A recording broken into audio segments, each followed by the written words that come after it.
Why do people buy your designs or not?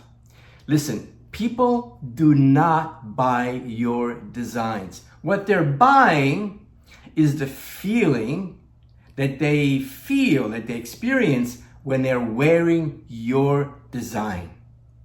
For example, when Apple was creating their marketing campaign, and I quote, "Everything we do, we believe in challenging the status quo. We believe in thinking differently," and so on. They just happen to make great computers. Same thing with Nike. Nike's campaign, marketing campaign, was really aimed at and geared to the excellence of athletes. They just happen to make great shoes.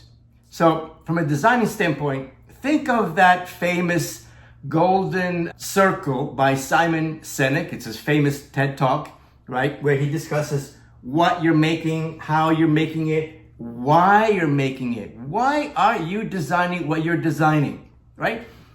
When that woman, that girl is wearing that beautiful, gorgeous dress on the red carpet or just going to a fancy party, she feels beautiful. She feels confident, empowered. Same thing with if it's a men's designer, if a man is wearing that Ralph Lauren polo suit, he feels like he's on top of the world. So save this video, and when your next project comes along and you're designing your next collection, next design, think about that. Why are you designing your particular design? Why are you doing what you're doing?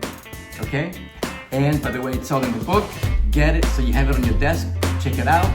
I'll see you in class.